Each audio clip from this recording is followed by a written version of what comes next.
La parole est au groupe Voix commune. Oui, Monsieur le Président, chers collègues. En l'absence du budget de l'État, le rapport d'orientation budgétaire 2025 est un texte d'attente et d'annonce préventive sur les coupes de l'État et leurs conséquences. Le rapport retrace donc bien le contexte et les contraintes budgétaires nationales et européennes très fortes qui vont entraîner des choix très difficiles. Il retrace aussi les priorités de notre majorité et en cela, notre groupe Voix commune, citoyennes, citoyens écosocialistes l'approuve. À l'heure où nous devons faire des choix budgétaires dont les conséquences seront directes pour les Lyonnaises et les grands Lyonnais, nous voulons revenir d'abord sur la situation nationale avec une question primordiale. Comment financer dans ce contexte les services publics et la transition écologique ? Les gouvernements qui se sont succédés ont recentralisé les sources de financement des collectivités avec notamment la décision hâtive en 2018 du président de la République de supprimer la taxe d'habitation. Avec la suppression de cette taxe et de la cotisation sur la valeur ajoutée pour les entreprises, les collectivités se sont trouvées dépossédées progressivement de leurs recettes propres et ont perdu l'essentiel de leur autonomie fiscale. Pire, elles ont perdu la dynamique de leurs recettes alors que l'État ne la garantit pas. L'État a empilé des fractions de TVA en substitution d'impôts et de taxes locales, en gommant progressivement ses origines et ses engagements sur les montants, les bases et leur dynamique. Cela se chiffre en millions d'euros en moins pour notre collectivité, comme le rapport le souligne à raison. Nous pensons d'ailleurs que si simplification il devait y avoir, la première serait de supprimer la TVA sur les investissements pour les collectivités ou à minima de la rembourser automatiquement dans l'année. Toutes les collectivités, et donc la métropole de Lyon, devraient aussi pouvoir retrouver leur autonomie à travers une ressource fiscale propre. Ouvrir ce débat est urgent. Toutes les dettes ne se valent pas. Pour une fois, je citerai le Premier ministre François Bayrou. Oui, car l'État s'endette pour équilibrer un budget en déficit et les gouvernements qui se sont succédés depuis 2017 l'ont lourdement aggravé et en sont responsables. Les collectivités ont un budget de fonctionnement en équilibre et empruntent uniquement pour investir dans l'avenir. Leur dette est donc saine et utile. Le gouvernement n'est donc pas fondé à vouloir maîtriser les budgets de fonctionnement des collectivités.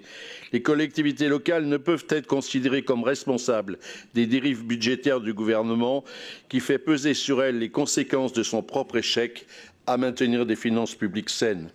Enfin, on peut constater la volonté de l'État non entièrement assumée de ralentir les dépenses d'investissement des collectivités. L'État n'a pas à vouloir imposer une baisse des investissements qui aurait des conséquences économiques désastreuses.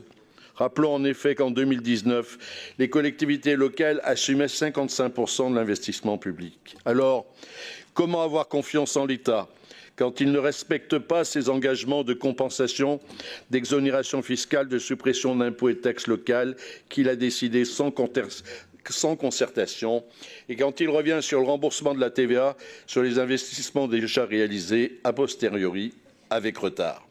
Pour tout dire, l'État compense aux collectivités les dépenses transférées avec une valeur évaluée à la date du transfert et les laisse porter seules la croissance de ces mêmes dépenses.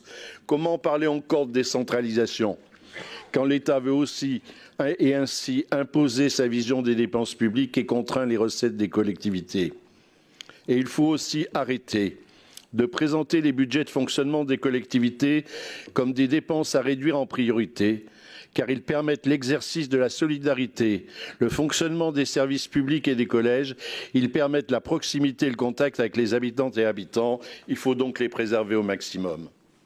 Concernant le volet local de ce rapport d'orientation, les actions et projets conduits par la métropole et les priorités affichées pour 2025 s'attachent à repenser concrètement les logiques de solidarité et de justice sociale. Nous partageons la nécessité d'articuler transition, adaptation et justice sociale, ce qui est plus que jamais un impératif afin d'éviter l'émergence d'un territoire à deux vitesses. Les efforts budgétaires incontournables ne doivent donc pas porter seulement sur le fonctionnement, car nos services publics sont indispensables à nos concitoyennes et concitoyens, comme la période Covid l'a encore démontré. Et les subdivisions de nos services sont indispensables aux missions de proximité, comme par exemple la propreté et la collecte des déchets. Or, le rapport n'indique pas clairement les choix nécessairement à faire, du moins ne les chiffre-t-il pas. Ne faudrait-il pas réfléchir aussi, dans cette situation très difficile, sur l'investissement, ce qui allégerait le besoin d'autofinancement prélevé sur le fonctionnement? Et nous avons donc besoin pour cette réflexion de connaître avec précision l'état de la programmation pluriannuelle 2020-2026 des investissements. Nous souhaitons enfin faire part d'une double alerte. Nous souhaiterions plus de précision sur les enjeux qui seront priorisés et ceux qui ne le seront pas, et à l'intérieur de chaque enjeu, les priorités. La maîtrise des dépenses de fonctionnement est affirmée sans que cette affirmation soit illustrée concrètement. Quels seraient donc les services ou les actions à réduire, jugées moins prioritaires? Nous relevons par exemple que l'accompagnement social de la ZFE n'apparaîtrait pas comme une priorité alors qu'il est indispensable à sa réussite que nous souhaitons. Dans le temps imparti, je ne prendrai que 3 exemples de domaines qui nous semblent à renforcer dans la liste des priorités, sans oublier les points soulevés dans leurs interventions précédentes par Renaud Père et Joël Séchaud. D'abord l'économie, pour laquelle le passage dans le rapport ne nous semble pas suffisant. Là encore, nous sommes d'accord avec ces orientations globales, mais nous aurions souhaité une plus grande mise en valeur des principales filières économiques, avec des enjeux importants, par exemple sur l'évolution de la chimie ou l'avenir stratégique de la production de médicaments et de vaccins. Ensuite, l'éducation. Nous sommes d'accord avec les priorités sur les collèges, mais elles ne peuvent résumer une politique éducative globale.